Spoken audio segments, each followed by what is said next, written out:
है, इसलिए हमारा समाज त्यागी की पूजा करता है। जिसने त्याग किया होता है उसी की पूजा करता है।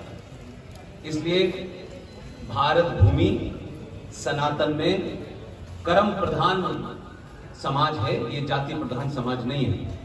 इस समाज जो जातियों की दुकानें हैं ये लोगों ने अपने स्वार्थ के लिए चला रखी हैं और जिस जाति का है उस जाति का काम छोड़ के वो सारे काम कर रहा है। इसलिए मेरा मानना है कि हमारे यहाँ जो कर्म को प्रधान माना गया है उसमें एक ही मिसाल दी जा सकती है कि ब्राह्मण मां की पेट से नहीं पैदा होता, न क्षत्रिय होता, न वैश्य होता, न कायस्थ होता। हमारे समाज में दो बड़े ब्राह्मण नाम हैं। एक ब्राह्मण भगवान है परशुराम और दूसरे ब्राह्मण हैं रावण। रावण अपने कर्मों के कारण चौराहे पे जलाया जाता है और परशुराम अपने कर्मों के कारण मंदिर में पूजे जाते हैं। इसलिए कर्म को प्रधान मान करके हमको काम करना चाहिए। आज ब्राह्मण समाज के पास शास्त्र नहीं पढ़ता, वो शास्त्रों की शिक्षा नहीं देता, वो वैश्य समाज की जो काम है वो नहीं कर रहे। जो क्षत्रिय है उसकी तलवार चली गई है, जो यादव है उनकी भैंस आजम खां भगा के ले गया है। तो सवाल यह है कि जो जिसका काम था वो काम उसने छोड़ दिया है और पूरा समाज सत्ता के पीछे दौड़ रहा है। आप अपनी ताकत को पहचानिए।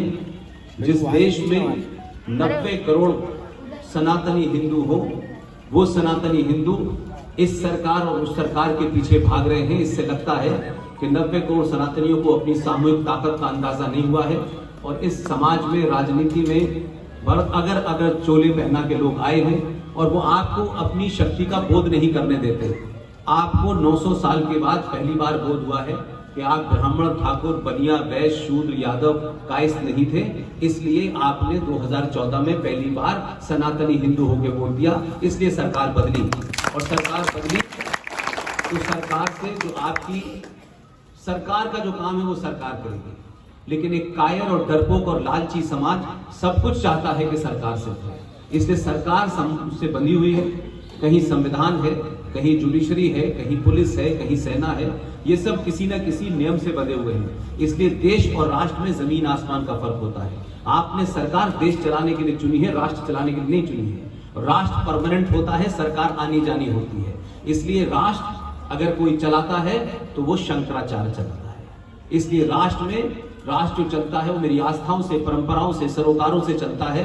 इसलिए राष्ट्र की परंपरा और सरोकारों में एक कमजोर समाज जब लालची होता है तो स्टेट यानी राज यानी देश को चलाने वाले लोग उसमें दखल देना शुरू करते हैं। इसलिए आज आप मंदिरों की मांग जब सरकार से करते हैं तो दुनिया में सबसे ज्यादा कायर कहलाते हैं। आपको अपने मंदिरों की रक्षा खुद करनी चाहिए, आपके मंदिरों का खुद निर्माण करना चाहिए। सरकार दुनिया में मंदिर नहीं बनाती है क्योंकि हमारा समाज ये चाहता है कि मैं सिर्फ चोरी से, रिश्वत से मकान बनाऊं, गाड़ी खरीदूं और सारा काम सरकार करे। दुनिया में मैंने ऐसा समाज नहीं देखा कि 90 करोड़ होने के बावजूद भी, मेजोरिटी में होने के बावजूद भी आप जीएसटी भरते हैं, आप इनकम टैक्स भरते हैं, तब भी आप बहुमत में होने के बाद, बहुसंख्या में होने के बाद भी आप दुनिया में लाचारी के साथ सरकार से भीख मांगते हैं कि हमें समान नागरिक अधिकार चाहिए। इससे बड़ी कायरता नहीं हो सकती। इसलिए सामूहिक शक्ति का प्रदर्शन कीजिए। अपने बेटियों को वो बताइए जो किसी ने नहीं बताया है। अगर बेटी किसी गलतफहमी में ये समझती है कि तैमूर की अम्मी जो है वो खूबसूरती की पहचान है, तो ये गलतफहमी आपकी है, हमारी माँ की गलती है। और ये ध्यान रखें कि पुरुष कितना भी अपने आप को बलशाली समझे, पुरुष को पुरुष बनाने वाली माँ ही होती है। इसलिए माँ को चाहिए कि वो किसी फ्रॉड बाबा के भजन सुनने से अच्छा है कि अपने बेटे को जीजाबाई की तरह ट्रेनिंग दे ताकि वो शिवाजी बन सके। बहुत बहुत धन्यवाद।